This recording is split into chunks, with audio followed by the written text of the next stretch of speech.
This episode contains discussion of graphic and disturbing violence. Viewer discretion is advised.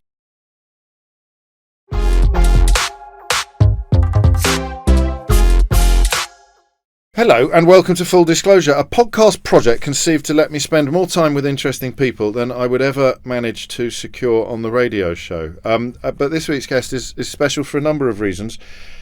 Partly because, Salman Rushdie, you have done this before, and I said at the beginning of our last interview that we like to cover life and times on Full Disclosure, but your life and your times have been far too full and extraordinary to get close to touching the sides in the space of an hour. But now we reconvene to talk in large part about Knife, Meditations After an Attempted Murder, your latest extraordinary book, which sort of just makes that point even more powerfully, doesn't it? Yeah, most writers don't have interesting lives. And when I wanted to be a writer, it never occurred to me that I would write about myself. It just was like no part of the plan. Gosh. The plan was to make up stories and tell them. And then, I acquired an interesting life. You certainly did. And then I thought, okay, but I don't want to let somebody else tell that story. So if all this has happened to me, I want to be the one who tells the story. That's interesting for two reasons, because you say in the new book, you wonder, don't you, and you must have wondered before the attack that forms the basis of Knife, whether or not you would have written different books after the fatwa for satanic verses than you don't think you would have done necessarily, except now I realise for the books that are actually about you. Yeah, those two, the earlier biographical memoir of Joseph Anton and this one, Knife, are the two books in which I find myself being the central character, which is very odd. And yet in Joseph Anton you did it in the third person because perhaps you still weren't quite ready to be the central character in the purest sense of autobiography. Yeah, I know what happened with that book was that by the time I got round to writing it, quite a long time had elapsed from the events described in the book. Yes.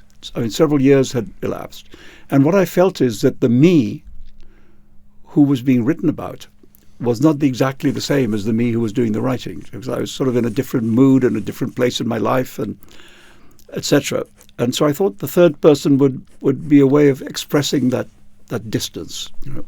But this time, there's zero distance. Zero distance. I want to get it in quite early, perhaps particularly for the benefit of people who may not know you from the pages of your books and might know you more from the news pages. I want to get it in quite early that you're very funny. Thank you. You're very welcome. Two things with this book, Knife, that I think people have been, I hope, pleasantly surprised by. One is that it has comedy in it, and the other is that it has love in it. And so to write a book which is kind of about an attempted murder story, and to try and to end up with a book that's about love and makes people laugh, I'm quite proud of that. Because, I mean, people familiar with your novels will know that you're possessed of a very light touch. And people who know you personally will know that you're a very funny man. But I suppose for large parts of the population, just the mention of your name brings a weight onto people's Yeah, I know. shoulders. It's one of the sad things is that I think in a way it's the biggest damage that the attack on the satanic verses did to me. Because the attack and everything around that was not funny at all. People assumed that the work must also not be funny. And because I remember when I was starting out, when I was writing my earlier books on Midnight's Children, Shame, and when people wrote about those books, they always talked about humor, always. And then after the attack on the satanic verses, people stopped saying that I was funny, but I didn't stop being funny. Nor did your work. No. But you're right. People just presumed. I suppose you sort of think lazily, well, they're not going to put a fatwa on a funny bloke.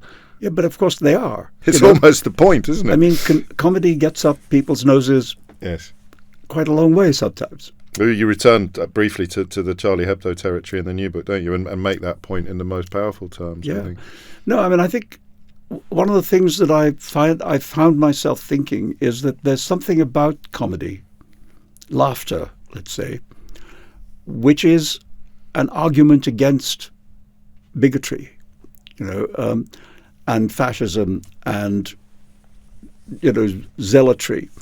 I mean, you can't if you just imagine a Taliban comedian. It makes you laugh because it's like a contradiction in terms. Yes. And so I think there's something about laughter which is a kind of antithesis to bigotry. And they would much rather be screamed at, the bigots, than laughed at. Yeah. Shouted at and screamed at. They relish, I suspect. I mean, it's one of the reasons why when Larry David asked me to appear in an episode of Curb Your Enthusiasm, sending up the threat against me, I thought, okay, if we've reached the point at which we can laugh at it, that's a victory. The new book, I felt, was almost an exhalation. It felt as if you've got everything out in a therapeutic sense. You talk about the benefits of therapy. Well, I had therapy as well. Yes. And I think that was actually very helpful in the making of this book. Yes. Because it helped me be on an even keel. But yeah, I mean, I thought I got said what I needed to say, and it's interesting to me that having written this book, I do feel I've dealt with it. Yes. For myself in my head. It doesn't really occupy a great deal of headspace anymore. Or it'll certainly stop doing that when I've finished talking about it. Yeah. Well, that's the therapy experience. You don't necessarily get given solutions to the problems that you have, but by getting it all out into the open, they cease to be problems. Yeah, you're sort of, you've got them into a place where it's okay. You can go on. You preempted some of my. As I read it, I kind of find myself having thoughts and then turning the page or moving to the next chapter and thinking, "Oh yes, I can see that he was way ahead of me on that." And the slightly nuanced approach to even the word closure in the final chapter is because I don't imagine that you would have had a lot of time for the notion of closure in some ways, and yet in others, it's the only word that really fits what you've just described. Well, the chapter is called Closure with a question mark. Yes. Yes. Because I don't know if there really is any such thing, but what there is this ability to move on, and as I wrote in the thing, what happens is that I decided at a certain point that it was important to return to the scene of the crime. Yes. To close the circle. And initially my wife, Eliza, was against it. Because there is, of course, the counter-argument, which is that it can re-traumatize. Trauma, yeah. But I thought, no, I think I need to do it. And so in the end, we went up there. And I walked out on that stage and actually stood on the spot where I had been standing when I was attacked. And it had the most amazing effect. I mean, I literally felt physically as if somebody standing behind me had lifted a weight off my shoulders. I actually felt physically unburdened. You use the word lighter a lot. Lighter. Yes. And I said to her, the only way I can describe this is lightness. And ever since that day, I have felt lighter. So did the book have did writing it have a similar effect? Well, it had an effect. It's not exactly that, but what the book did do is allow me to regain control of the narrative. Yeah. And also,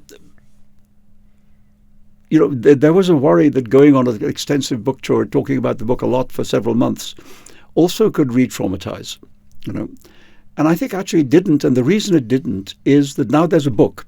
So instead of my talking about lying on the floor bleeding, I'm talking about writing a book about lying on the floor bleeding.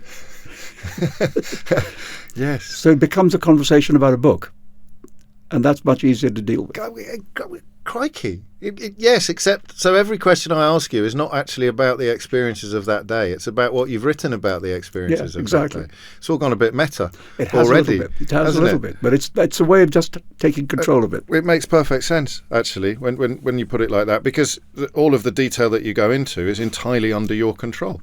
Yeah, exactly.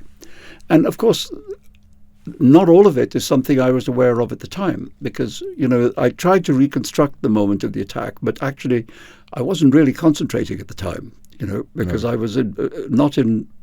I was quite blurry. I was conscious, but quite only blurrily conscious. Yes.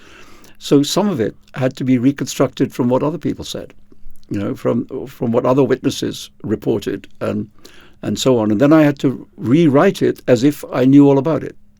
Of course, because it is a book. Because it is a book, and you can't have page after page of saying I'm not quite sure. Yeah, exactly. So in a way, it was a construction as much as any novel is. Well, in fact, probably that final chapter comes closest to that in physical terms, when you are literally reconstructing the scene. It was almost like an episode of Columbo where you're going, and he was standing there and she was standing here, and I just met your mother over there on the way in. Well, because I was with Eliza and she hadn't been there on the day of the attack, so she didn't really know the space, and so she was seeing it for the first time. Of course. So you're giving her as much detail as you can. And so I was trying to say, this is how it happened. I was here, he was there. This is where he ran up. And this is the process of lightning. As you describe all of this, the burdens... It's not just you anymore. Exactly. No, I mean, it was a really strange physical feeling of feeling better. And it was on that trip as well that you wanted to stand outside the facility where the attacker was being held. Yeah, that was a last-minute thought. I just thought, Chautauqua is a very small town. Yeah. And I thought, how far away is the jail? And they said, well, it's only 5 minutes away. I said, let's go. I didn't want to do anything. I didn't want to ring the doorbell. Sure. I didn't want to go in and say, can I see him? I just wanted to have a look at the jail. So we just went in the car park. And the jail's not very impressive. It's a little country jail. It's a perfectly ordinary building with a wall around it and some barbed wire. That's it. Really unimpressive jail. But I thought, I'm out here. He's in there. I'm feeling better. He's got not a very attractive life ahead of him. Yes. Who won this argument? You almost have that internal dialogue. Yeah, but it made me feel good. There were times reading it where I thought you were trying to erase him, understandably, and then other times you're not particularly interested in understanding him, are you? Well, I want to get a sense of him. Yes. Because there is a kind of absence in the narrative. Yes. And because we know so little about him. He did one newspaper interview. His mother did one newspaper interview. That's about it. But here's this kid of 24 with no criminal record, not on any terrorism watch list. Just an ordinary kid of Lebanese origin growing up in New Jersey. And to go from that 0 point to murder is a very big jump, especially when the person you choose to murder, by your own admission, is somebody you know nothing about. A couple of YouTube videos. Yeah, you don't know who he is. Was that, I don't know what word to use here, but would it have been easier for you to understand if he'd known lots about you? Well, at least it would have filled up a gap a little bit, Yeah. Because I just thought to murder a perfect stranger is a very strange decision. Not to feel curious about the person you've decided to kill. Or in other words, to be so receptive to a kind of rhetoric of demonization that somebody has filled your head up with. That you feel you know him, that this guy's just a terrible human being and needs to be got rid of. And you don't need to think further than that. But I think that's kind of what happened to him. Because the language he uses in the interview you mentioned is a bit pathetic, really, isn't it? Using words like disingenuous to describe you. You think he's just which he did. Tried to stab you to death for being disingenuous. He said disingenuous to he said when the New York Post asked him why he did it, he said, well, I thought he was a disingenuous individual. And I thought, well, if you want to kill everybody who's disingenuous, there's going to be a lot of people missing. Yeah, it's remarkable. Just to drive home the point about humour, I don't know what the best example would be, but your contemplations on why he turned up with a bag full of knives as opposed to just one. It's so bizarre. Isn't it? That to bring one weapon into an auditorium is risky enough, but to bring like a rucksack full, what is that? What is that even? And I thought was it that he wanted to make a last-minute decision for sort of aesthetic reasons, or did he want to pass them out? Like a party game. Yeah, join in. But remarkable. it was, and he then confessed it. Like the arresting officer was giving evidence in one of the hearings, and he said that when he'd arrested him and was taking him to jail, the guy said, "I left my backpack in the auditorium." And the police officer, not unexpectedly, said, "Is there a bomb in the backpack?" Mm-hmm. And he said, "No, there's knives in it." And then they went and found the backpack. It was full of knives. Absolutely chock-a-block. Just stunning. I mean, and I don't understand. Even now, I don't understand it. No, and because I wondered when I heard that you were writing this memoir, it could have been a very different book. It could have been driven by curiosity about him, couldn't it? It could have been, but I was more interested in writing about life than death. And love. And love. It's a love story.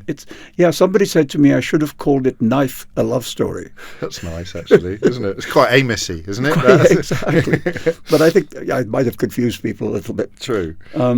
But I think the way, my wife Eliza is also a very good writer, Rachel Eliza Griffiths. She wrote a terrific piece that The Guardian published, in which she basically says that we were already in a love story, that we'd been together for 5.5 years. And so what the narrative we were in was a love story. And then this event happens and tries to turn it into a murder story. Of course, yes. And then you've got to find your way back to the love story. So in a way, what we felt that we've lived through is a love story with a murder story in the middle.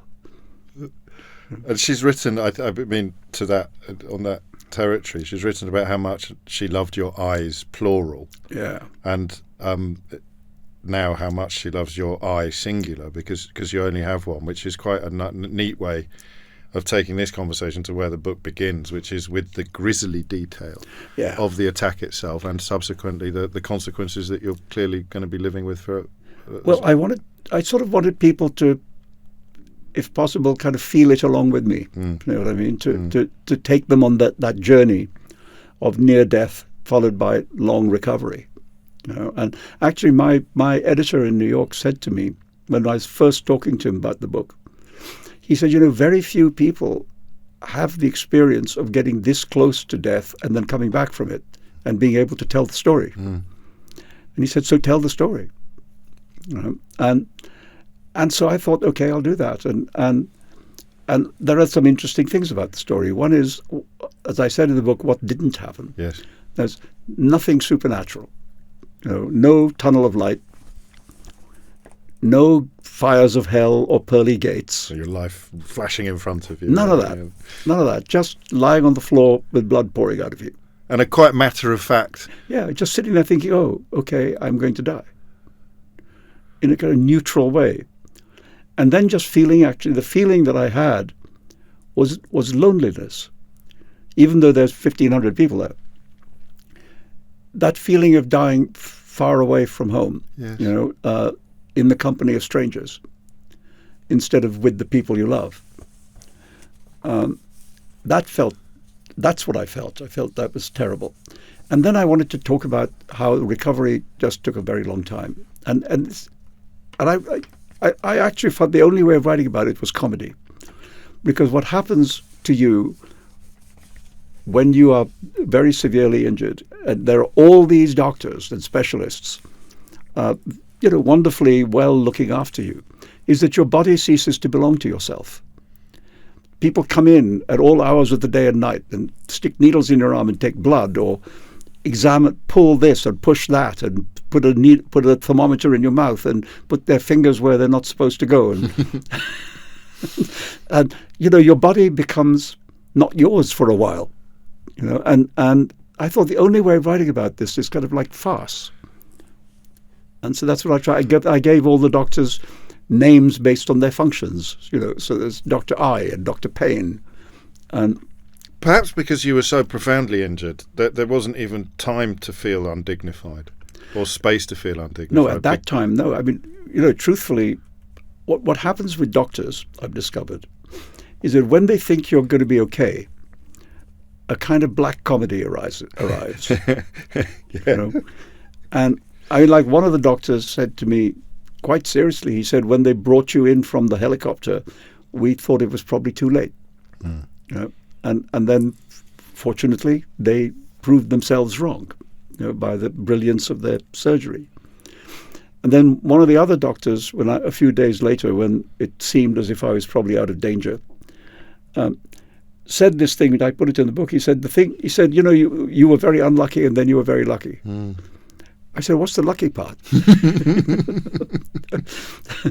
And he said, well, the lucky part is that the man who attacked you had no idea how to kill a man with a knife. Good Lord, yeah. And then, you know, my younger son, Milan, one of the things he did was to start researching knife attacks. And he said, you know, Dad, there's all these things I'm reading about where people get stabbed once and they die. Yeah. He said, you got stabbed 15 times. And none of them were fatal. And none of them were fatal. And that's how lucky it was. That's lucky, right? That's how lucky it's luckier not to get stabbed at all. But because, for example, there was a big slash wound across my neck, like under my jawline, all the way across. And yet, it did not cut the artery. There were 3 stab wounds down the middle of my chest, but they did not hit the heart. You know, so there were things which could have just ended the story right there. Of course. You know, and so that's lucky. And most people would presume that a knife in the eye would be pretty close to life ending as well. Yeah, and also that, in a way, to me, the most miraculous thing, you know, because the knife in the eye was actually quite a deep wound, and because it went deep enough to sever the optic nerve, which is why there's no possibility of recovering eyesight, because the optic nerve is gone. That's it. But, you know, the optic nerve is what connects the eye to the brain.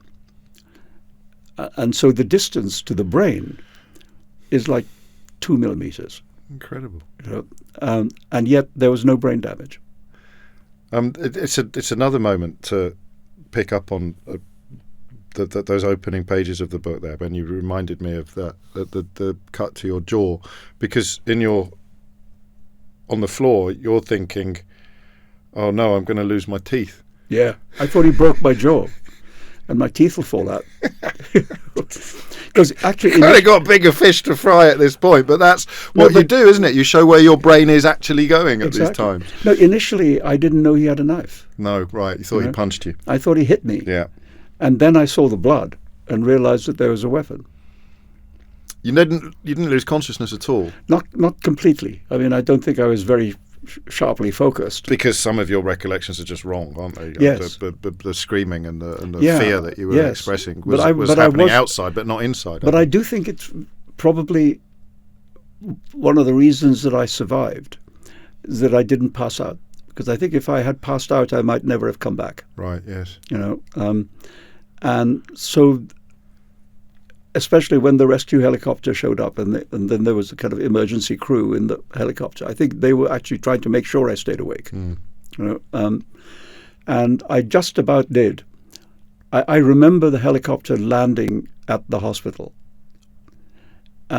And I don't remember anything after that, because I think then the emergency crew must have run from the hospital with anesthetic. Yes. And I was unconscious. Were you conscious of clinging before that point? Were you conscious of fighting, of I was conscious to go gently? I was conscious of a voice in my head saying, "Don't die." Yeah.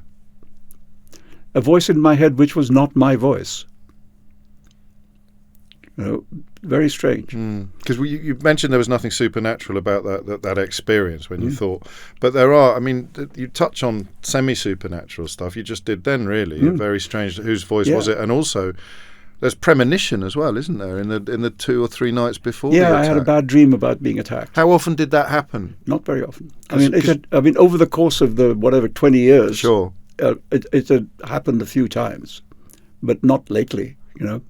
I mean, at the point at which it happened, I hadn't had such a dream in a very long time. And I think, you know, if you could rationalize it by saying that I knew that the place, the venue in which I was supposed to speak is called an amphitheater. So the brain turns that into a kind of Colosseum, Ridley Scott movie kind of space, you know, with a gladiator. And so I found myself confronted by a gladiator with a weapon, and me rolling around in bed trying to escape him.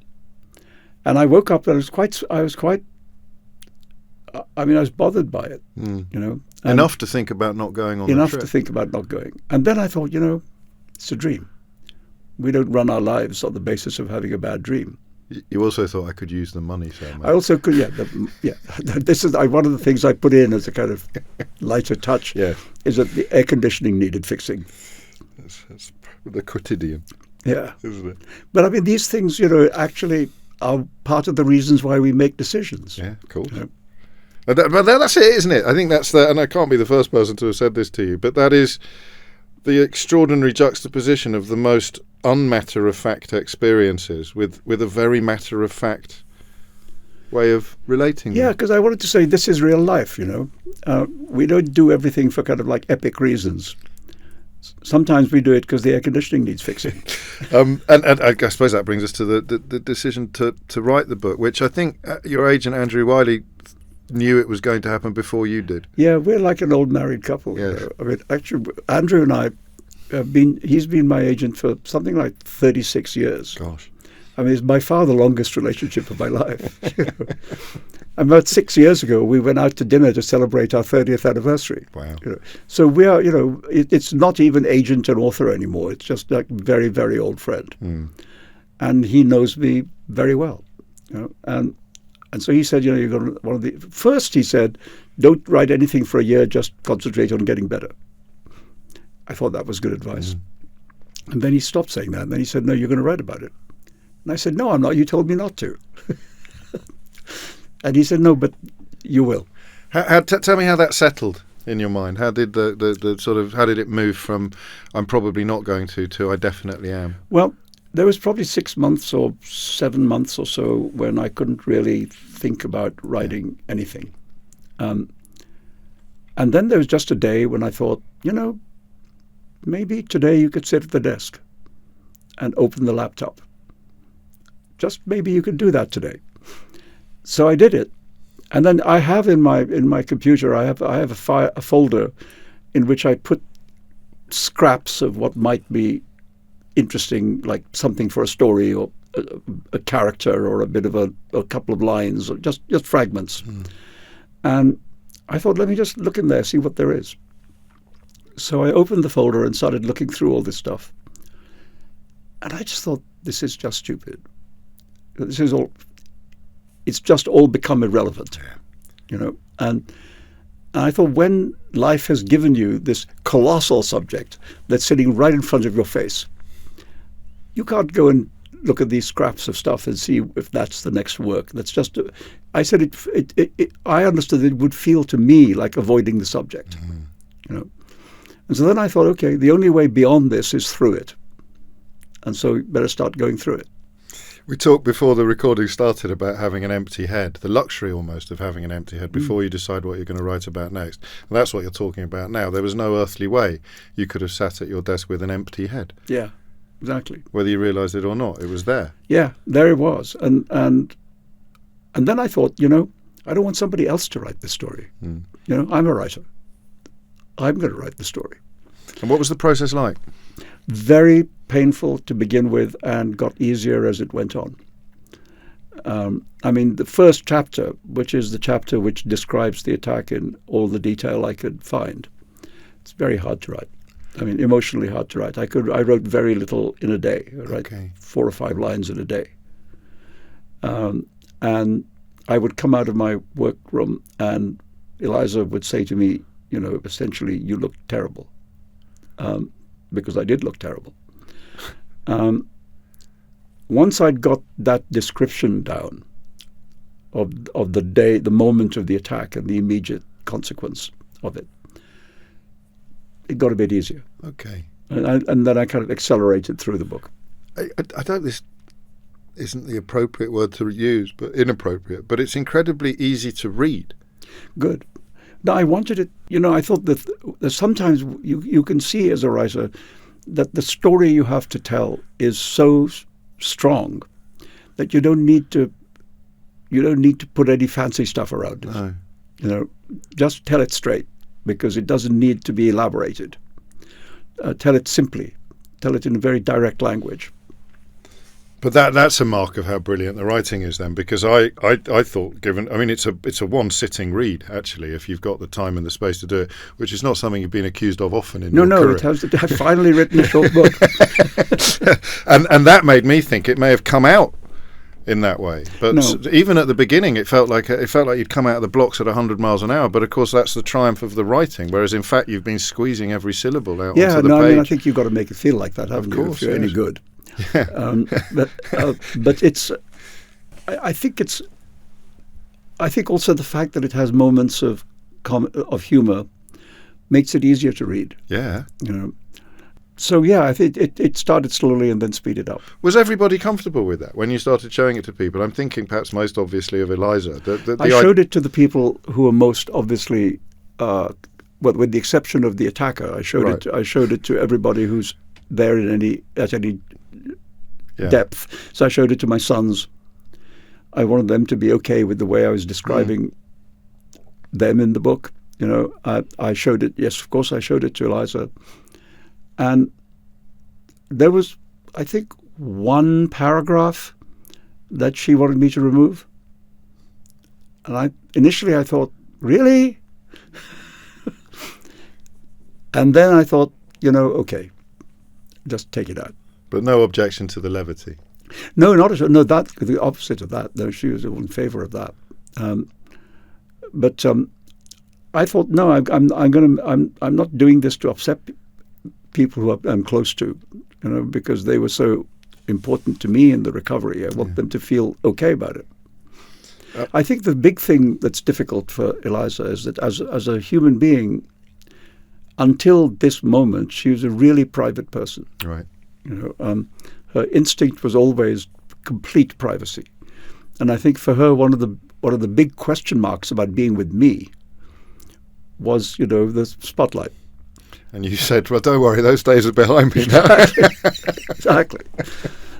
So I think for her to accustom herself to this degree of attention has been harder than, since Midnight Children, when I was 34 years old, I've had some degree of attention. So it's not so strange to me.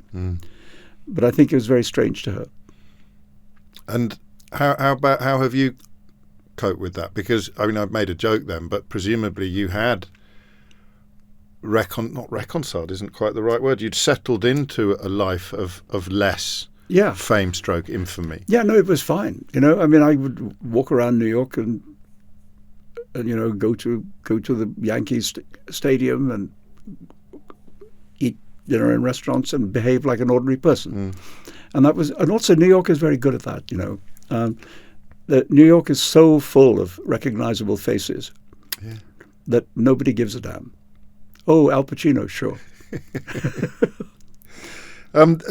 Speaking of recognizable, one of the things I wonder if you would have written this in any other circumstances, when you talk about all the different perceptions of you publicly. I found that very poignant. The bit when you were supposed to be an uncaring, unfeeling man, the bit when you were, the celebrity, the party animal, all these different incarnations of you. I think to an extent it happens, to anybody who is in the public eye for any extended period of time, that there's a public perception of the self, which is often at odds with the person's private understanding of themselves.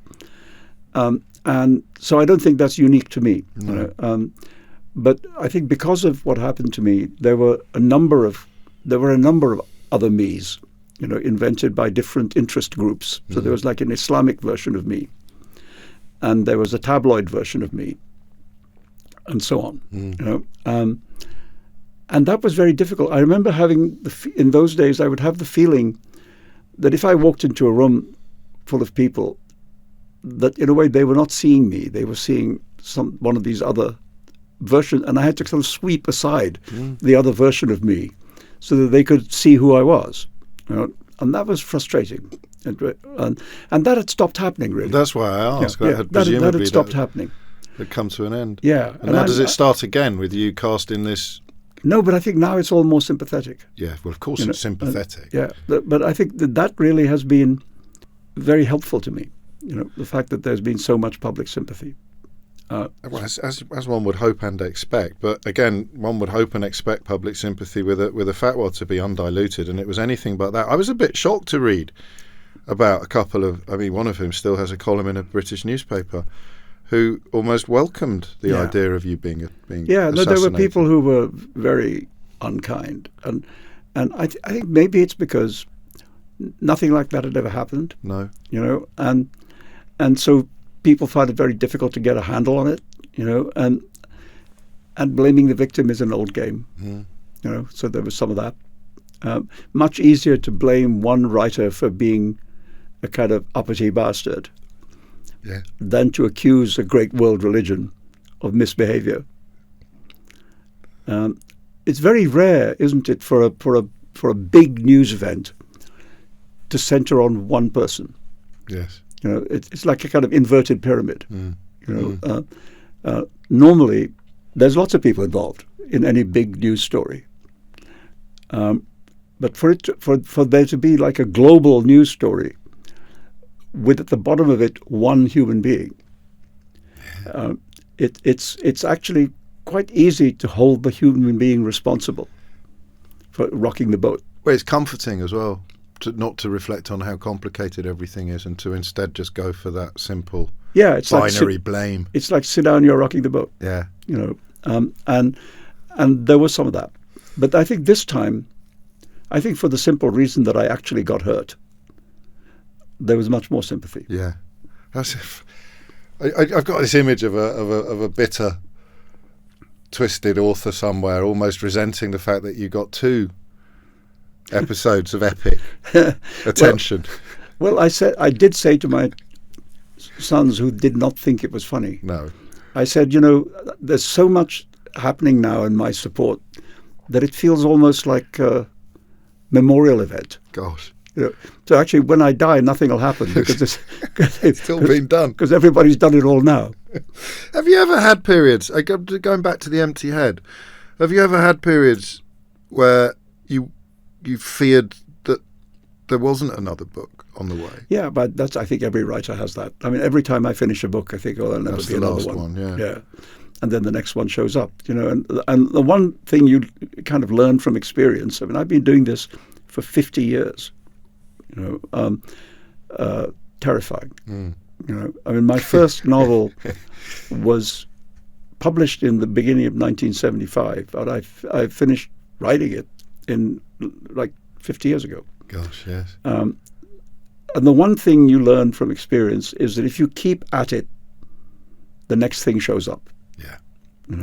And the trick is to keep at it, which means work hard every day, even when you don't have a book to write.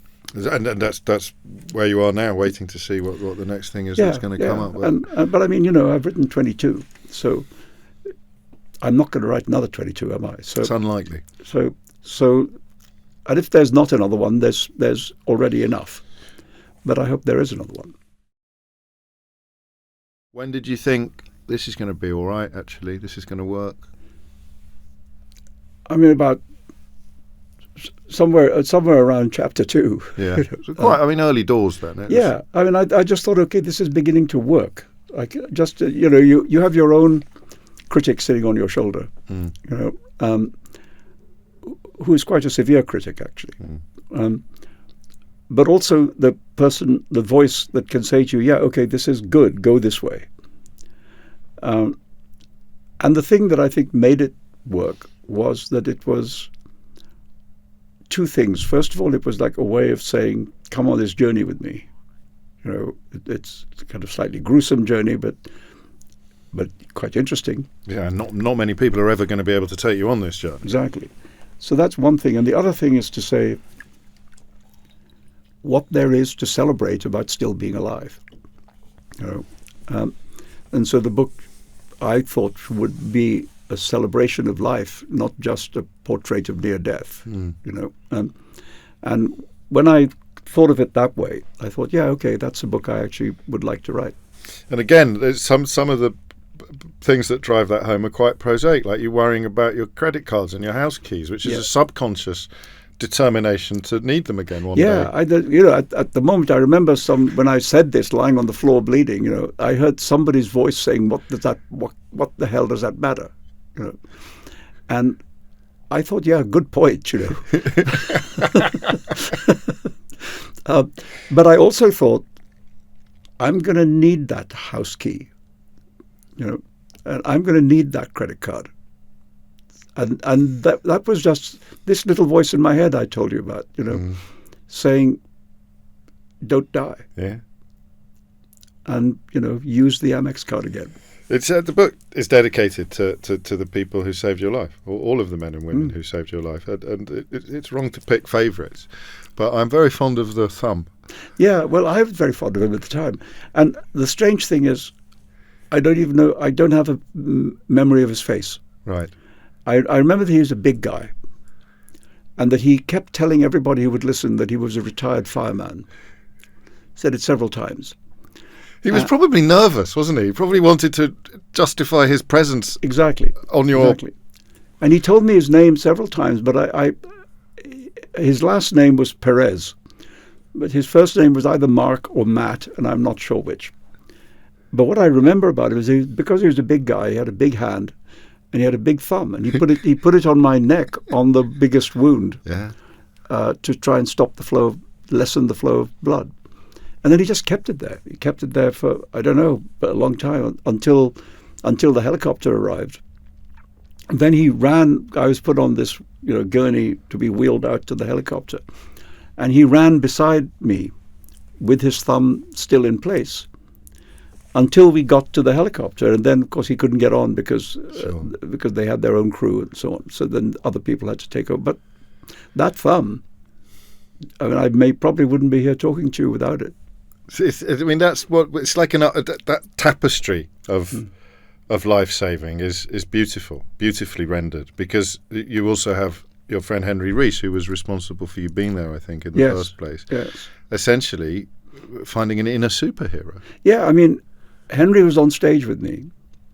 To my left, the attack came from my right, and he ran to my help and tackled the guy.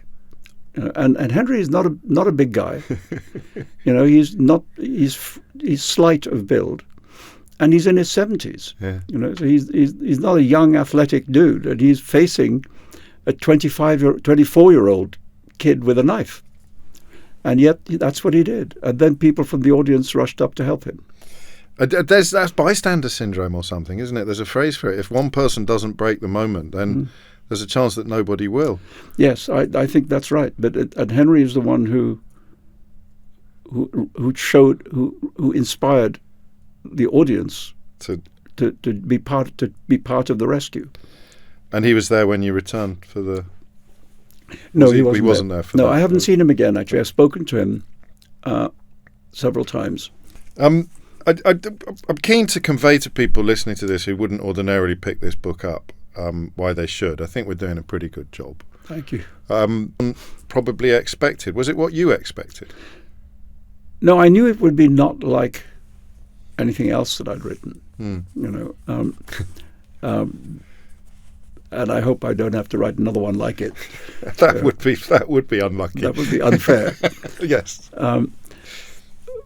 But I just thought there is a story here which, if I can do it justice, people will want to turn the pages. I also knew that I shouldn't overdo it. That it shouldn't be a long book. I thought that this is not a long book. This is a short, intense experience.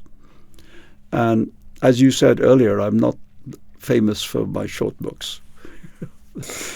We should probably talk about the seriousness. I thought this would probably come up earlier, but it strikes me that we haven't really detailed, as you do in the book, just how badly hurt you were. We've talked how lucky you were not to be dead, but crikey.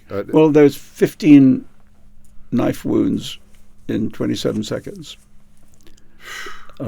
That's a lot, isn't it? Yeah, and there were I mean, you can see there's scarring on my face. Yes. So there was, apart from the knife in the eye, there was wounds on both sides of my face, and at least 2 serious knife wounds in my throat, in my neck and throat. One behind my right ear. There's still an area behind my right ear where there's no sensation. Right. And then there was one in my left hand. I put my hand up to protect myself, and he stuck a knife in it. It was the first blow, I think, wasn't it? It was... Yeah, and then there was 3 down the middle of my chest, and there was a couple over on the right-hand side of my, around my rib cage, and 1 or 2 others. I mean, there was 15. And that's, I mean, on top of that, there's your liver is damaged. Yes. You use a phrase which I'm sure has been repeated back to you many times, that your eye was left hanging out of your face like a soft-boiled egg. Yeah, because it was very swollen, you know, and I mean, so yeah, it was bulging out of its socket. You know? I mean, bulging out of its socket so far that for a while the doctors didn't know if I had an eyelid left. Wow.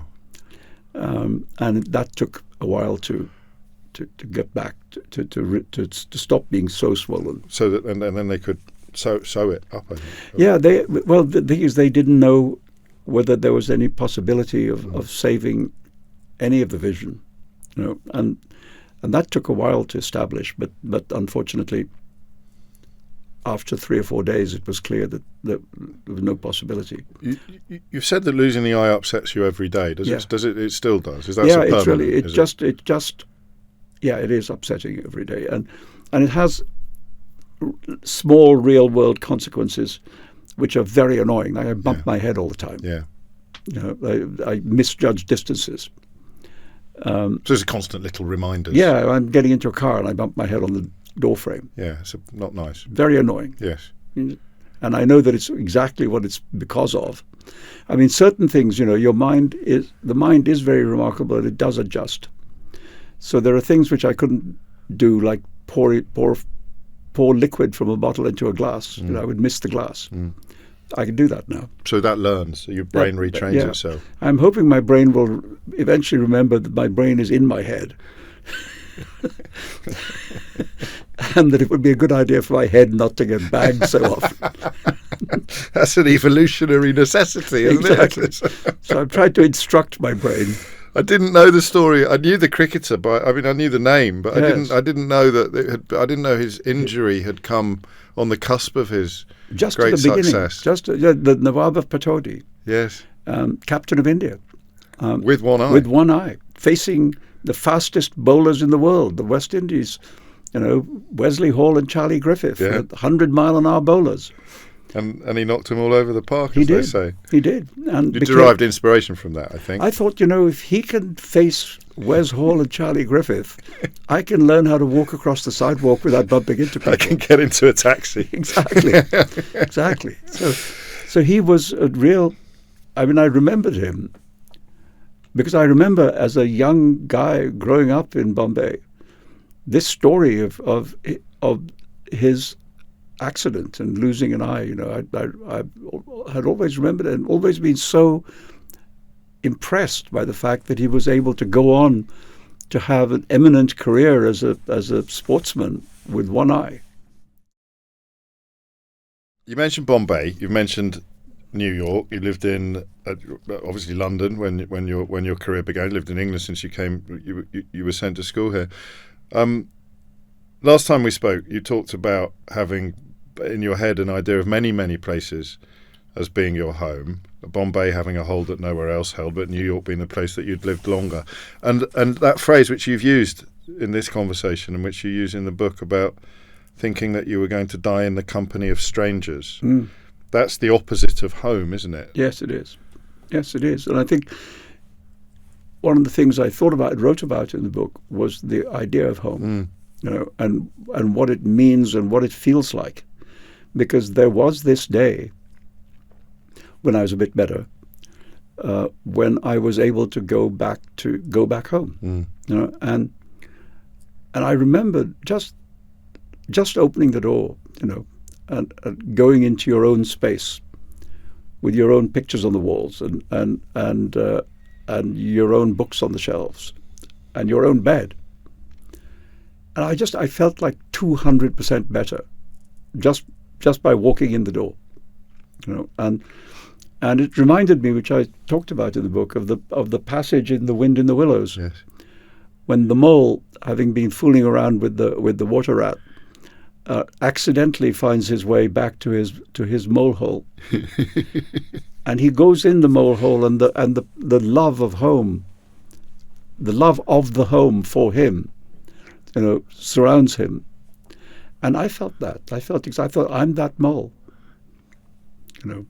Moley, that's me. There's probably a German word for it, isn't there? There probably is. For that My German is not good. You mentioned The Wind in the Willows. You mentioned there's lots and lots of references, isn't there? You talk about your free associating mind, which I think must have been a big comfort, or an unconscious comfort, that you have the ability to fly off away from your sickbed, away from your attack, away from your injuries, to the strangest of places sometimes. Yeah, I mean, I think, my head is full of stuff.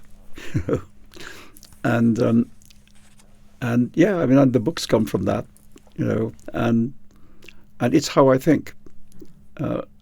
I think, this is like that, Even when it's not obviously like that at all. Even By the time you stop thinking about it, it is. Exactly. The moon stuff, the riff on the moon was beautiful. Yeah, and I remember, there's this very famous silent movie about the first men in the moon, and the most famous shot of that film is the shot of the spaceship hitting the man in the moon.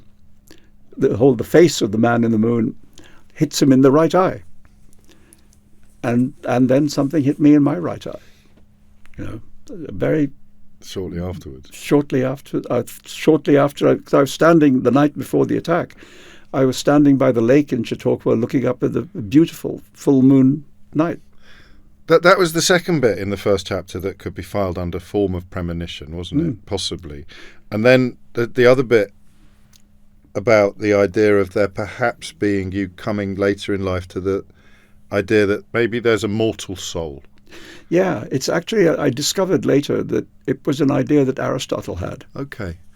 That's quite encouraging. I'm not, yeah, exactly. So not completely stupid. The idea that there is something within us, a spirit which is separate from the body, but is housed in the body, but which dies with the body. It's not eternal. It's not immortal. But, we all have a sense of an I. Yes. And the I, we all have some feeling that it's not exactly the same thing as our physical body. So what is that? What is that? The philosopher Gilbert Ryle rather beautifully called it the ghost in the machine. So we all have this soft machine. And you're much more amenable to this idea now than you would have been 50 years ago. Yeah, I thought, maybe there's something to that. And yes, and if Aristotle thought it, maybe can't be bad. Maybe, can't be bad. Speaking of Aristotle, I suppose the unexamined life would be the opposite of what you've. Yeah, and I thought, it's one of the reasons why I thought there was no point trying to meet this guy who attacked me, because I don't believe I may be insulting him, but I don't believe he leads a very deeply examined life. And as a result, he wouldn't have anything very interesting to say to me. It's an odd question. We're nearly done, but I'm interested in vanity. You were, and I'm glad that I spoke to you before the attack at some length. Actually, the first time I'd had the pleasure of speaking to you, because it would be easy to ask you now whether or not the lightness that came off you in the visit back to Chautauqua was a heaviness that had been put on you by the experience. You were not a weighed down man, were you, before the attack? And you could have been, given the circumstances, some elements of your life. You were not a weighed down man. But in terms of the physical side of the injuries. Were you vain? I mean, is there a vanity that's been? No, I've never really put great store by my physical beauty. You haven't. I just thought I'd check. But I mean, it's relevant to how affected you would be by losing some of your. No, but it's not that. It's just functionality that I'm worried about. It's a frustration at not being able to do things. You could not do being able before. to use my left hand properly. I mean, it's come back a lot. In terms of its movement, but it's not back to normal. Sure. So I have 1.5 hands instead of 2. Yeah. And I have one eye instead of 2, and also the one thing that isn't 100% back is physical strength. Right. I think stamina and strength is really not what it was. Okay. I mean, I would say it's about 75% at the moment, but it is getting better. And of course, you can't ever measure the amount of energy and effort that you would have put into recovery, which is itself an exhausting process. Yeah, no, that was. I would be wrecked by, like I would get to 5 o'clock in the afternoon and I would be wrecked for the day. I mentioned the heaviness partly because it's such a powerful conclusion to the whole book, that sense of lightening, and partly because, as I say, it was something that was put there by the attack. It wasn't something that you were carrying around previously. So I'm almost embarrassed to end with such a trite question, but how changed are you? Well, I think in essential ways I'm not. Yeah. I mean, that's to say, people who know me say that I seem to be the same as I was. Yes. But I think one of the things that does happen, if you get this close to dying, you get a really good look at it. I mean, I know we're all going to get there, but I had a good preview, and when you've seen that preview, you're really not that excited to see the movie. But what I mean is that a little shadow of that stays with you. Yeah. Never completely goes away. Because I know what it's like. I know exactly what it's going to be like. And so it's demystified? Yeah, but just there in the corner of your head. Yeah, okay. Like all the time. That's I never use. We all know what's going to happen to all of us, but mostly we just live our lives. We don't spend our time morbidly thinking about the final moments. And I was like that too. I was just living my life. But now there's just this little shadow in the corner. But there isn't. You haven't come away with a sort of determination to, because you already, as a writer, every minute matters, doesn't it? So you already had that. It's not like you've come out of this determined. It does feel a bit like every day is a gift. Right, a bonus. Yeah, yeah, it does feel like that. I wake up in the morning and I think, still here. Not so bad. Well, thank you for being here today. Thank you. Salman Rushdie, thank you. Knife, Meditations After an Attempted Murder is, it's just extraordinary. And if you don't read it, then you're doing yourself a grave disservice.